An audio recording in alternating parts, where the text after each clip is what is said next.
Oh. Oh, yeah. Jason, put me down. Okay, never. Debra. I'm not doing that. Okay. Okay. Put me down, Jason. This is like a moving stage. It is. It is. This is not ready. Hi guys. Hello. Hey, so we are all here for a very special movie that we love. I would love to hear about, first of all, before you got involved in our movie, your acting journey. How did you get involved in this craft? Let's start, or your effects journey, sir. How did you get involved in effects? I was in acting college, Well, there you go. Carnegie Mellon, and my best friend was Tom Savini, and Oh, there you go. we're going to go do this little movie, and there it is. Were you on the fourth one? First one. Oh, okay. Because I worked with Tom on the fourth. Yeah. Did you always have a passion for acting and effects when you were growing up, or was it Yeah. just something you fell into? Yep, no, my father's a Greek Orthodox priest, and so I saw him up there in front of the crowd, and I thought, that's perfect, I can do that. Well, for me, it wasn't a craft, it was a job. I started when I was 2 years old, and my first movie was playing Gladys Ford's daughter, and then Jimmy Stewart's daughter, and then I worked with Hitchcock. I was on Peyton Place, and then under contract to Mattel, but I never chose it, so there's a big difference. I think I got more serious once I was an adult, and I went to school, and I really studied. I mean, like, if I'm gonna do this, you better get good. So when I was about 18, I studied with Lee Strasberg, and then it was like a whole different career, because I felt like I made the choice, you know? Yeah. Jason. Wow. Many chapters ago, right? Your life is a great journey. Life is a stage, so we're acting just about every step of the way. But anyway, I went to Villanova University.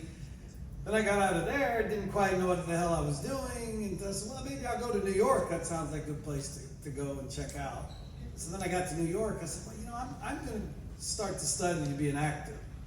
Because, I was trying to figure out my journey. So, like you, I ended up at Lee Strasberg School in Union Square, and I was part of his whole scene. Knew his wife, knew the daughter, and Lee's there. I mean, it's hard to believe they're all gone now. But that was the beginning, and then you kind of get through that course, and you're having a great time. And then you might study with somebody else in New York, like, names like Robert Modica at Carnegie Hall. I went up there for a while, and then you get an agent, and then you start beating the streets to get a job.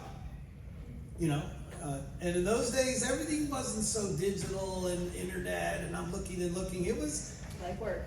a lot of legwork, and then here you got your 8x10 and your resume on it, and you're beating feet around the city, and you're doing readings and doing what you can. I did not have a huge history behind that moment like you did. But I think before it was like it was a small little community. It wasn't like how big it is. Yeah.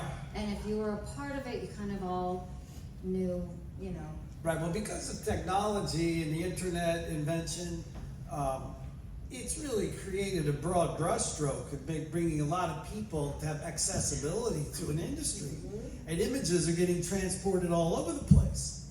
We had careers that were going, and then they invented the internet. Like what? You couldn't really transport pictures over a 56K modem on the internet. Anyway, so we're all, that was the beginning. And then you have to engineer, well, how could I get in a play? How could I get in a showcase play and then invite everybody in the industry to come see your play? And then one crazy thing is you go to great, schools, and then other people, like I was in school with Scott Baio, I was in school with, Robin Williams. I mean, and these people start to get these breakaway parts. Then that keeps you inspired. But anyway, you... I don't want to talk too much. No, that's all very interesting, and I think the industry's really changed unbelievably since we were kids.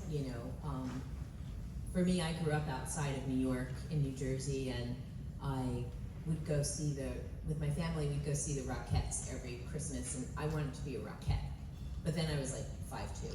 So Yes. that wasn't happening. You know, but I love to sing and I love to dance, and so I just always, whenever we went to New York, that was like my place. Like, it just sung to me. It just, you know, so I took dancing and voice work, and I went to acting classes, of course. I had Matt Dillon and Vic Spano and Meg Ryan in my acting class. I mean, you know, you just meet these people when they're Matt Broderick. I mean, super great, lovely, fun. You know, we were all so young, and I just got lucky. You know, I literally just got this job, and from this job I got an agent, and I just started working, and I didn't stay as long as you guys. I stopped acting when I was in my late 20s, and I had we had our first daughter, our first child, and I really haven't done anything since then. I just got pulled out of nowhere to come and do all of this stuff. But every time I do one, I meet all of these amazing people with their amazing stories, and it's really blessed. It's all a crazy journey. It's huh? a crazy journey. There's no I other mean, way to put it. I decided I'm gonna go out to LA. I'm great in family, had some connections, and I meet this guy, and he's married. He was married to Zsa Zsa Gabor. So then I go, I gotta meet him. And they go, oh, you gotta come to dinner with us. We're gonna introduce you to a director. He might be able to help you. Okay, who comes? Vincent Minnelli. Like, I'm having dinner going, this will be Liza's fun. But anyway, we're all just pushing it any way possible, meeting and greeting and reading. And then it drives you crazy, because then you're in school with somebody, you both read for the same part, and then they get it. I'm so old, I was reading for Blue Lagoon, for Randy Kleiser, and my friend I'm in school with, Chris Atkins, got it. So this drives you insane. Yeah, and then you end up being Jason. Great. Anyhow, I'm having more fun than he's having. What were your auditions like for this movie?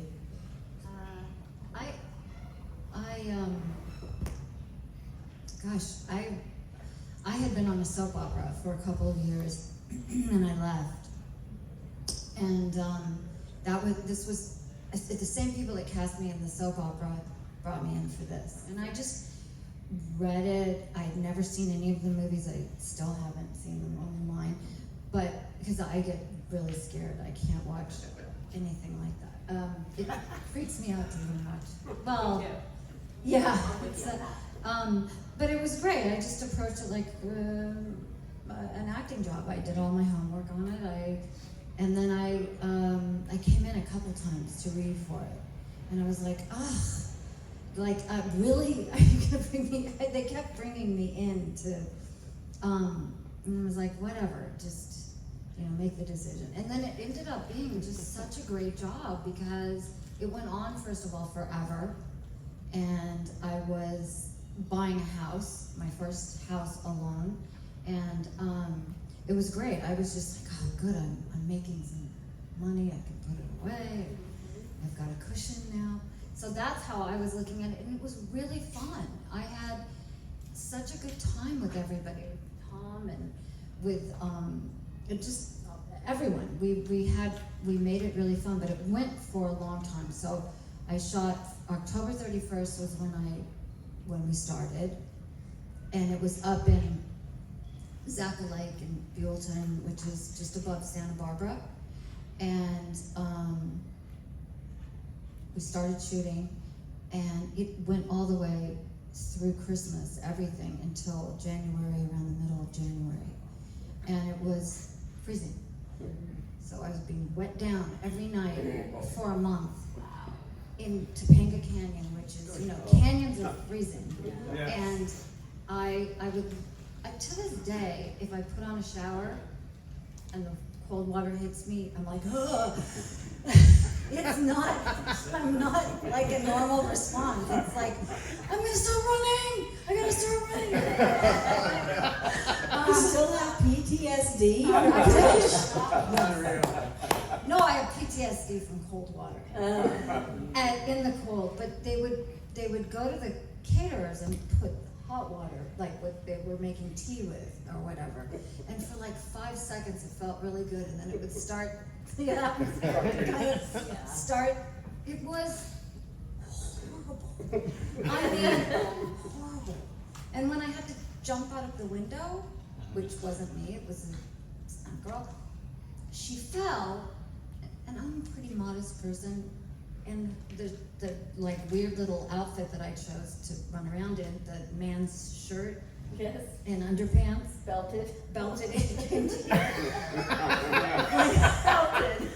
When she, I know, I thought I was being so stylish. Little boots, it was like a look. Yeah. And it was cheap, so they could buy 25, you know. So she lands, and you know, the camera I have to match totally how she landed. And the dress is like up over her face. And I just remember, like, with the cold water hitting me, it was 3 in the morning. I was like, I'm doing this. With, like, hurry up.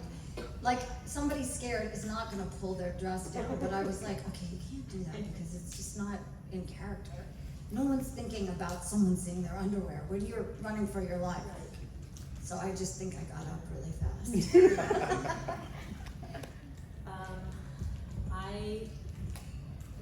So the gentleman that was in the scene with me was actually my sweetheart at that time. And when they called my agent and said that they wanted to audition girls for the part of Claudette, my agent said, well, you should just book Debra because, his name is William. She's Willie's sweetheart, and, I'm sure it'll be a great scene. And they didn't buy that. They had to read me and read, a bunch of other young ladies, and I guess I just lucked out and got the part, and it was not anything like Kimberly's experience at all. It was just one night. We arrived at like 5 or 6 o'clock at the camp, and basically because it was all dark and everything I did was in the dark, we just shot overnight and then kind of left probably around 4 or 5 o'clock in the morning, something like that. It was just one day, so it was nothing like your experience. Lucky for you. Yeah. And you were with your boyfriend. Mine was an unusual set of circumstances because you all know the process. You got an agent, and then the agent calls you and says, "Oh, we got a great movie. Well, what is it? Okay, what is it called?" Well, in those days they were just calling it Jason. I don't know. The script that I got said Jason on the front of it. Okay, well, what am I getting submitted for? Well, we're looking for camp counselors at the camp. Oh, good. So I basically go in and read for the counselor part the John Fury guy. So it was in the running of John and I for the goddamn part, right? So then, as you know, they said, well, we want John, but we'd really prefer you to be Jason than the counselor part. Oh, so now I'm going through, well, what the hell does he say? What is going on here? We didn't know because the character never really had come to life yet. But anyway, it is what it is. They said, look, you're going to be Jason, and so they start, shaving your head, and you're being sent to a dentist to get the worst oral problem you could ever have. And then they create your teeth. I go, what? The whole thing was like nuts. And it got more nuts because they were figuring it out as we went along. And, in my case, I'm working with a young guy, Carl Fullerton. You may know Carl. And he was in charge of creating the whole image of Jason. So he didn't really know. We were kind of just going with the flow. I don't know. Anyway, and then it's just shocking. It's a fun conversation because then look what happened after that. Then it evolved into this iconic role that everybody knows. So anyway, it was by accident almost. Yeah. And I'm happier now that it worked out, that history worked out the way it did. And then shockingly in my life, this damn number 13 just keeps coming up and coming up and coming up. Shocking. Shocking how, the chapters of your life unfold. But it's a fabulous fraternity, and I feel very blessed to be part of it. And have such great Texas fans out here. They're the best. Ah.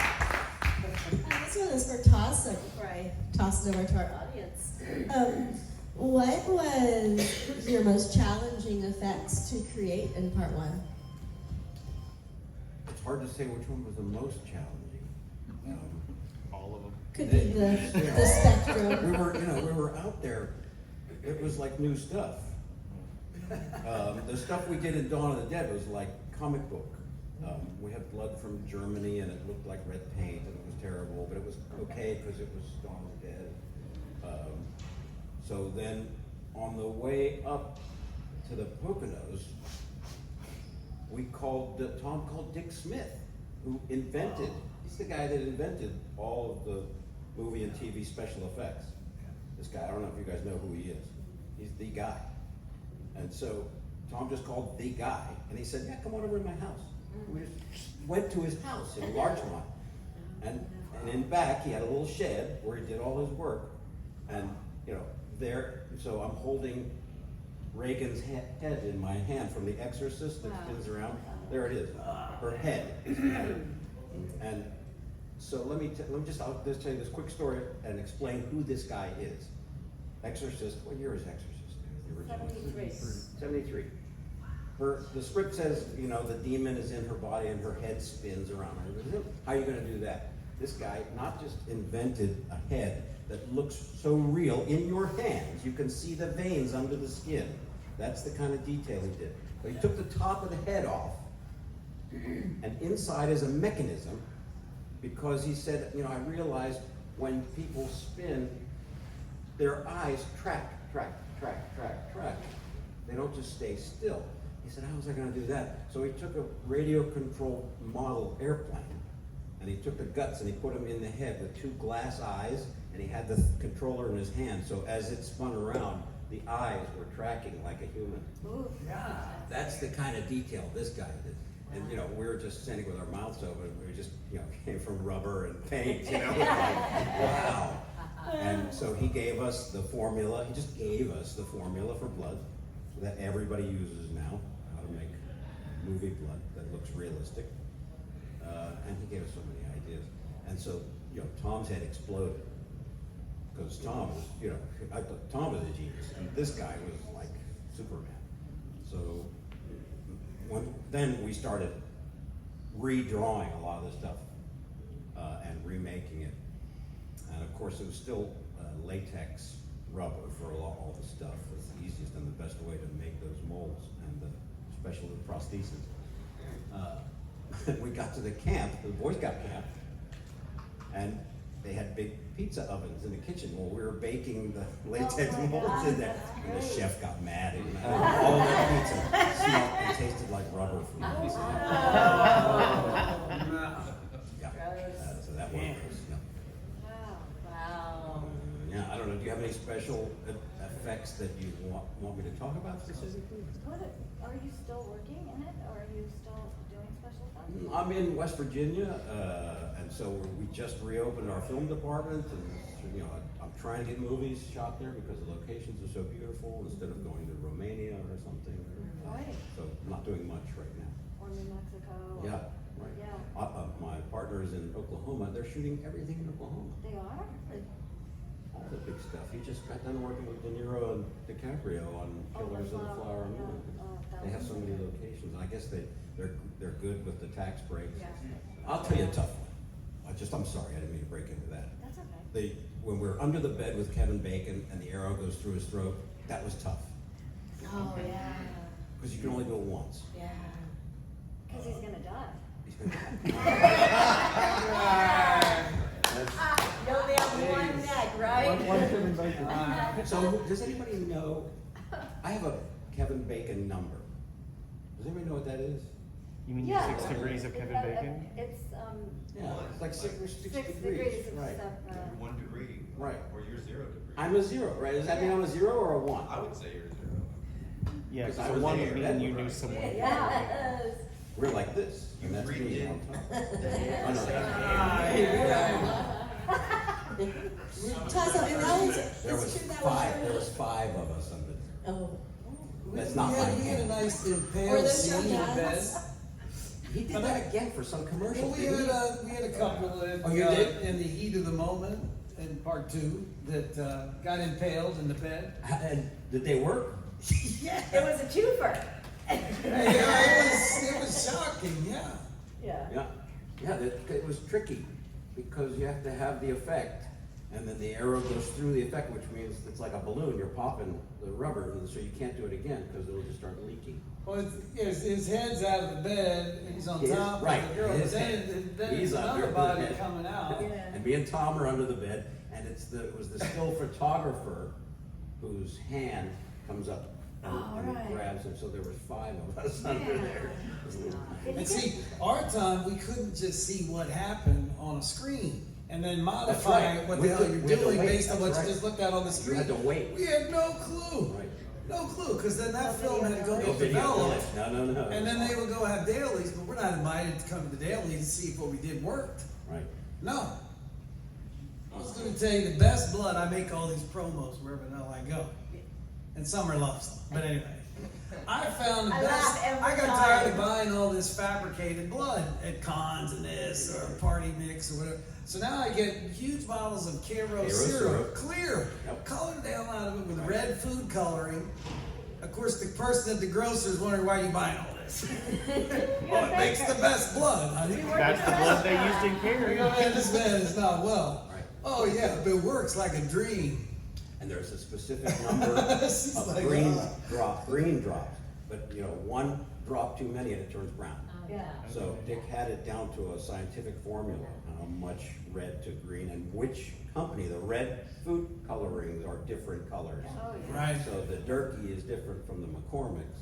So you have to get the right You know, brand. of I food. just watched an old movie where there was blood, and I can't remember. My husband just loves movies. We're Good always- blood or bad blood? It was bad blood. It was so red.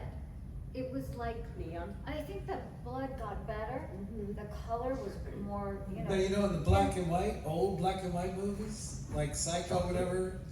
Chocolate syrup. Chocolate Chocolate syrup. No, And this was you all were black so and in the white. moment, you think it's red. Right. That would Yeah. have been more fun. Going down the drain in the shower, remember? That stuff tastes terrible. And that Hitchcock, Horrible. I don't remember Oscar that. chocolate syrup. what taste there? That fake blood. Oh. Terrible. Isn't it now? Of course. You didn't have the chocolate syrup. You had the fake blood. I'm kidding. The chocolate syrup, you'd be like, That yeah. would have been, I'd been all about that. I remember when I was speaking with the woman Kyra, the one who plays a little girl in Night of the Living Dead a few months ago.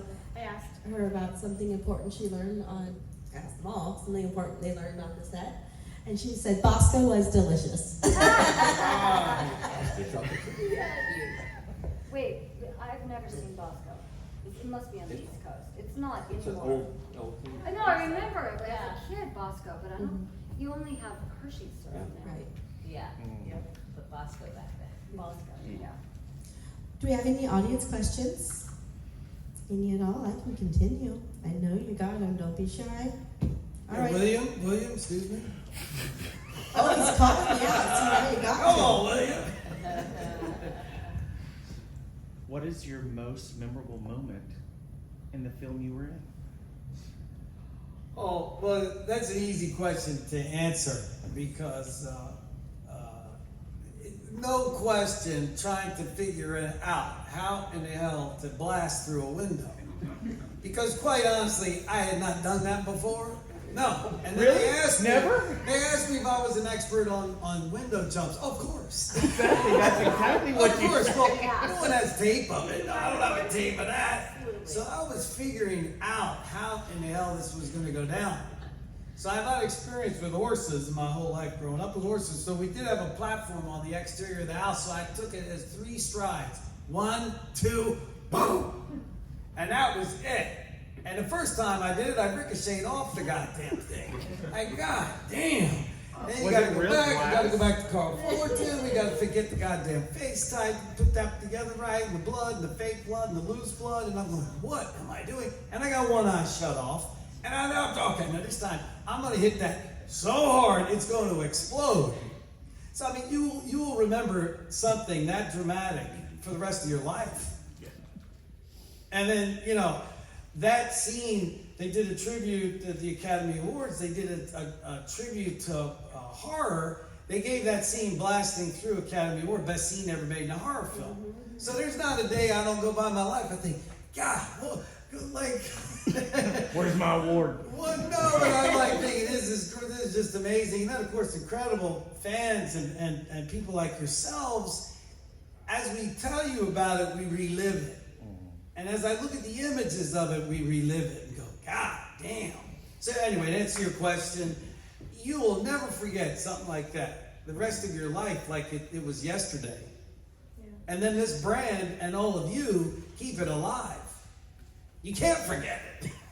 No, the other scenes are kind of a blur, and we did it, and people getting impaled, and the backwards down in a wheelchair, you're what? And no, I've never done anything like that since. No.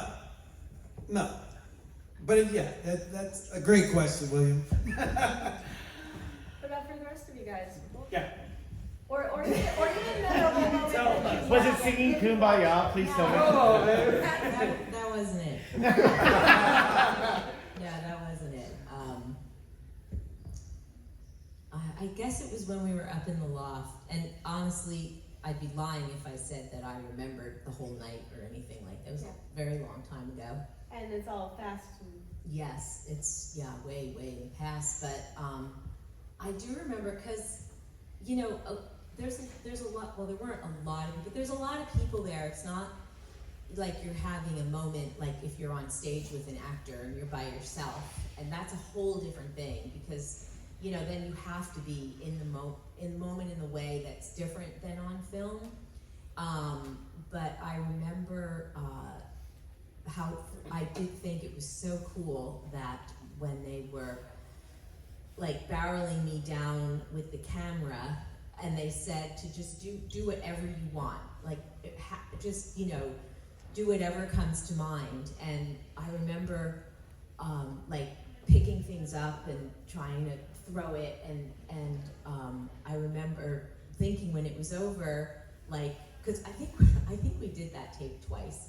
And I remember thinking because everything was, I believe everything was done pretty much twice. And I remember thinking how, I was a kid, I was like, that was so much fun, you know, because it was just, like I just got to do something that was, and of course I had no idea if I was even gonna end up in the movie. You know, you just, as an actor, you have no idea if you're actually gonna be there when it's, you know, you go to the premiere. And I know actors who've gone to the premiere and their parts are not even there. Like they're not even on the, not once, not a second in the, you know. So it was really fun to like finish it and just be like, wow, that was really crazy. Like and that was my first film. So that was my first film, my first scene. So it was a lot of firsts, and it was really fun. I was just thinking about, like, there's a lot of memorable things. I mean, really a lot. Yes. Because I was doing things that I had never really done before, and it was really physical and fun and very emotional all the time, crying and screaming. But I remember saying to the director, I just don't think she'd go down in that basement. Yes! And the risers of the stairs are open, and I still to this day think about when I go down into a basement with the risers open, someone's gonna grab my foot. But I just don't think she'd go down there. And of course, when I'm watching the movie in Westwood, people are screaming at the screen. They go, that bitch is so dumb! And I was like, I'm not! I just acted that dumb. I just did what I was told. Yes. I obeyed. Exactly. Yeah. But yeah, I remember like, oh, and when they were screaming, I'm like, see? That's great. That's great. Taso, do you have a So memorable the moment? original formula for blood included a substance called Kodak photo flow. There. So if you put the Karo syrup on and the food coloring on your skin, it just kind of bubbles up and curls. You put in Kodak photo flow, which is a photo processing chemical, and it smears just like real blood. So that was in the formula. So there we are under the bed. We have one chance, stick the arrow through. That's, Tom was working the arrow, and the photographer had his hand on Kevin's head. Kevin is trying to sit still, except he's doing this. And the blood that we were pumping had a tube back to an ancient brass fire extinguisher pump, like that. Then it was band clamped on the tubing.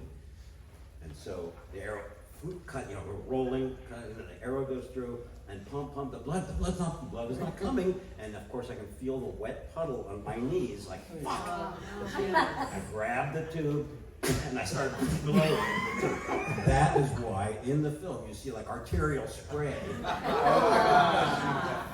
So perfect, it was great cut. Everybody was great, and I went rushing down to the pond because now I've been poisoned with Kodak photo. Did you Boy. swallow him? Huh? Did you swallow I him? didn't swallow any. I God. don't swallow. Well, that's interesting. Your most memorable experience is revolving around dealing with the blood spewing out. Yeah, right. Wow, that's great. It was a mistake. It was an accident, and just luckily, you know, it worked out. It worked out just fine. You know, later, Harry Crosby, Bing Crosby's son, is in the movie, and he gets shot in the eye. Why does he have to get shot in the eye with an arrow? So of course we put the blood on him and sent him right to the hospital because it burnt him. It's just horrible. That today is still a good mechanism to get an old fire extinguisher and pressurize it, and then fill in the cylinder whatever stage blood you want. And then that has a hose. The hose then can run along, come out your shirt, and it can Right. explode a massive amount right past your face. We were making it up. That extinguisher came from Tom's attic. You know, We just said it was Tom Devlin in his Yeah. movie, something about Teddy's Toy Box. You know Tom Devlin? He's a No. special effects guy. He's got his own movie coming. Oh. But anyway, we worked with him. Well, okay, so, I you don't know, know for him with that. when I come to these conventions and see you guys, this is like a real big chance for me to relive my happy teenage years and stuff like that. And I really enjoyed it quite a bit. So I was kind of wondering, just from y'all's perspective, what's it like coming out to one of these things and meeting people and talking about these kinds of things and that sort of thing? Oh, it's great. Gosh, this is really fun to relive. Like you say, we're reliving these moments, you know. I forget about it till I get here. You know, I remember all these great moments that we had. We lived out there. I don't know about you guys. We lived at the camp. Oh, We right. had our own cabin. Right. It was a Boy Scout camp. We had our own cabins. I would canoe at home at night and move across the pond to my cabin at a fireplace. Oh, It was terrific. wasn't So, that you know, fun? the nights was. I didn't have that kind of experience, but I have to say, coming to these things, I meet the greatest people, the sweetest, greatest people. And you know, I didn't know a lot about horror, and when I was called to do this, I'm like, what? Nobody wants my autograph. No, nobody. I mean, that's so long ago, and they were like, no.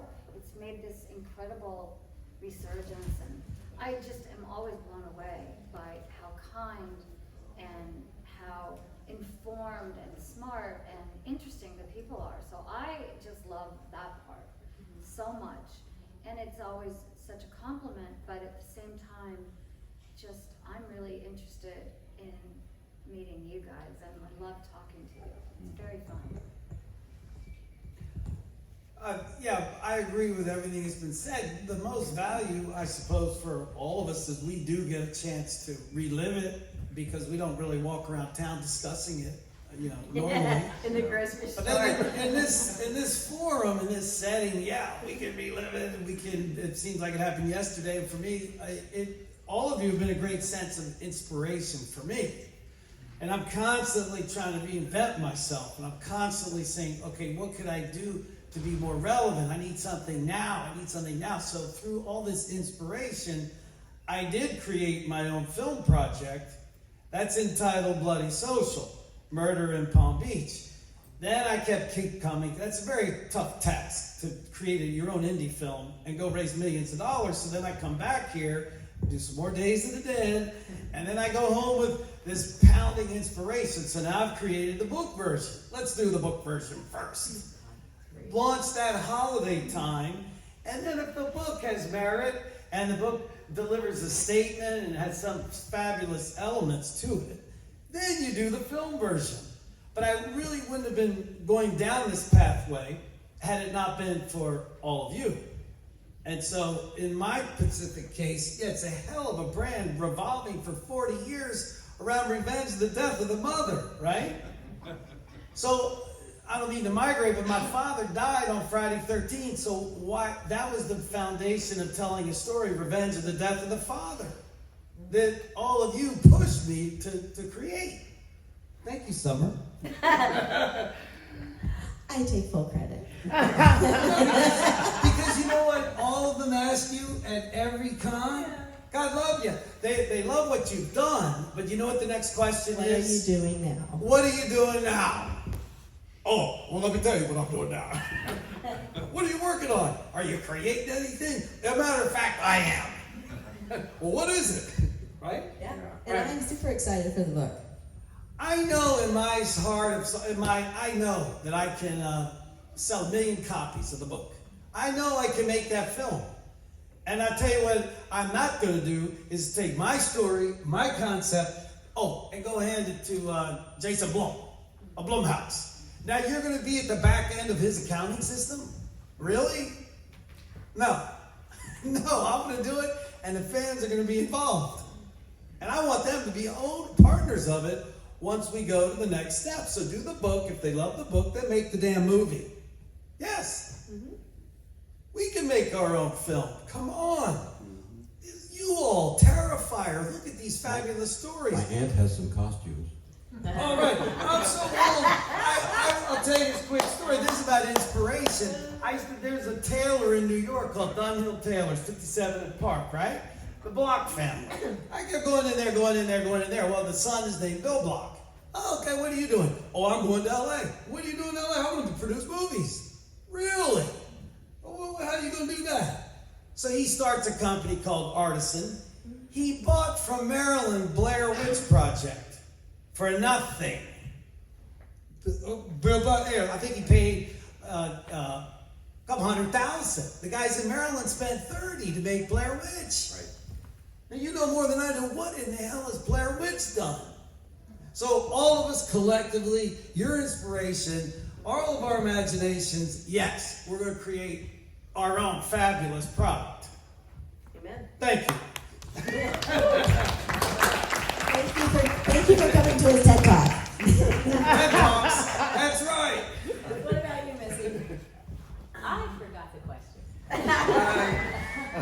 But he asked the question back there. What are you getting from all of this, and what is your enrichment by coming to a con? Right. Well, my first one was a year ago, August, Monster Mania, and like Kimberly, when Stacy finally tracked me down, I said, "You're definitely high. There's no way anyone is looking for me." Yes, we are. And Yes, we are. I was tutored. I was like, yeah. I got to Monster Mania, and it was actually right just when COVID was over. It was last August, the one before. The world was really and truly starting to kind of get back to whatever normal is now. But it really gave me a new lease on humanity. Like, I was floored to meet these people and to have them be, God-struck by my existence, which is just the craziest thing ever. And to be so warm and so kind and so complimentary, and just, it really gave me a whole new lease on life after that experience. So it was great. So you're inspired. I was inspired, yes. I'm not inspired to act again, no. But Do it. no. I'm very, very, very happy with my life and what I do. It's really, I'm a very fortunate woman, but that was something. And my husband thought I was out of my mind to do it. He was like, "You don't even tell people you were an actor.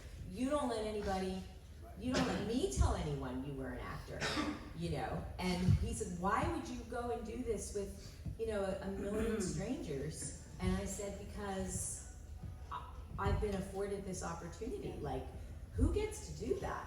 You know, and it could be a one-time thing, and I'll never do it again, and maybe it will be horrible, and maybe I'll be scared, you know. And then he was on the phone with Stacy about, you know, like, is Chris gonna walk her back to her room? Like, he was really very protective of me, and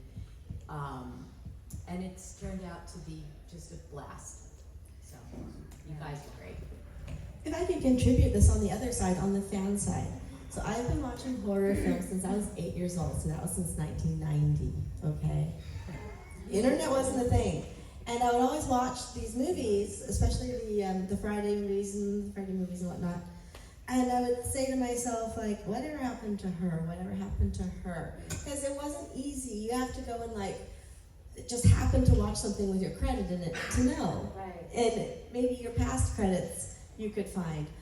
It wasn't as easy to track you down and to follow your career, but I was always interested in following these horror actors' careers. And so when conventions became a thing, and I'm kind of new to the con stuff, maybe like 6-7 years in, but I saw them going out, and like, that's what they're still out there, and they're thriving, and look at them, and they look great. When did con start?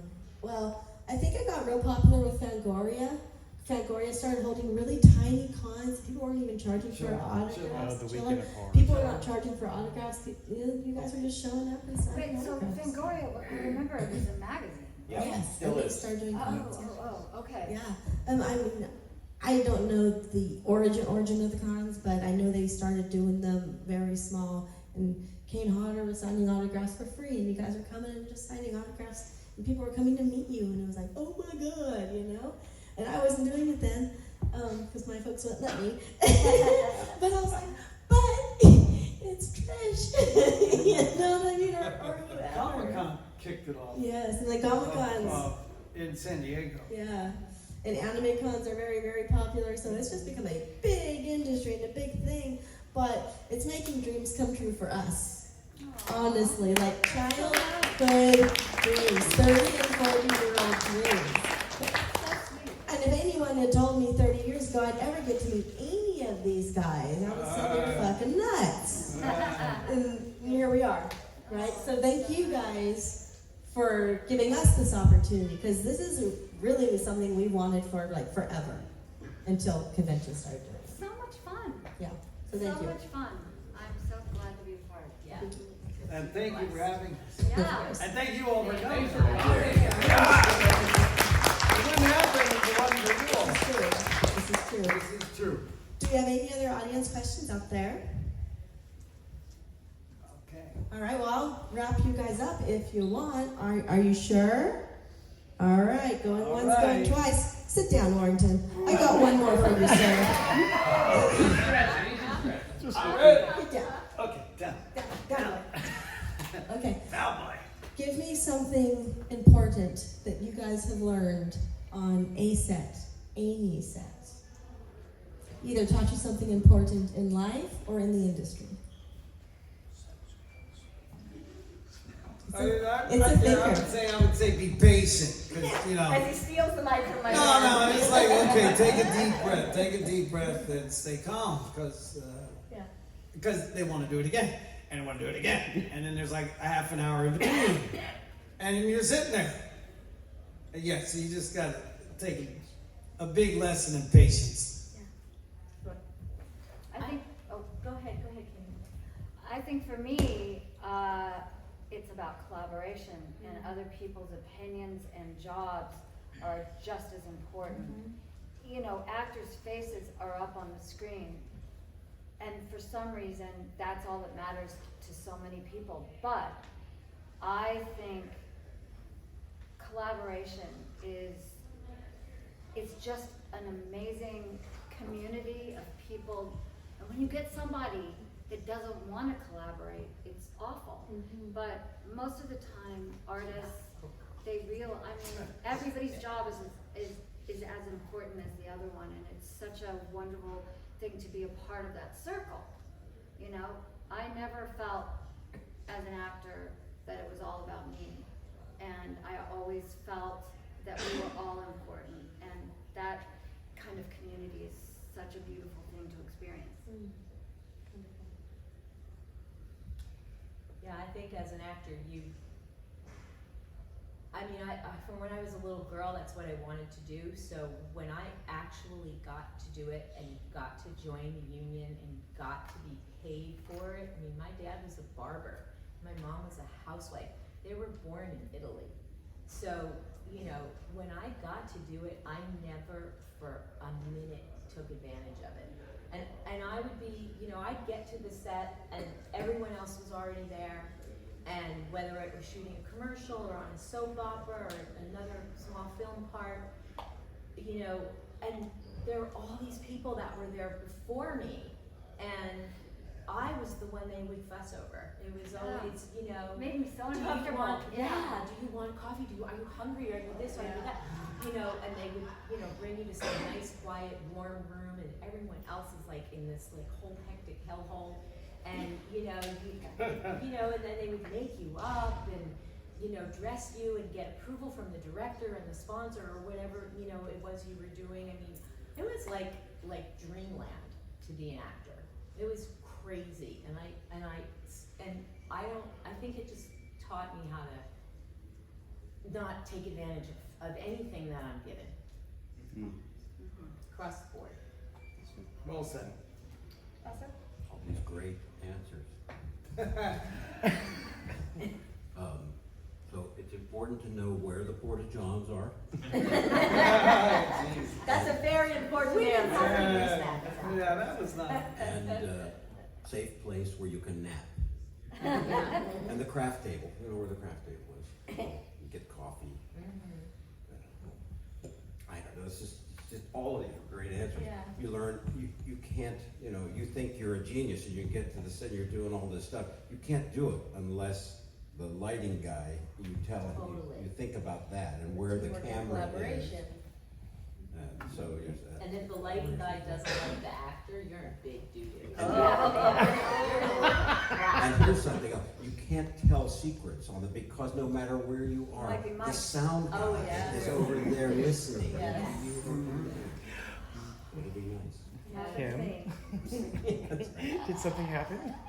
I wish we had more time. No, nothing that good, but yeah, it just you have to remember that there's mics who are always listening, and you can't shit talk anymore.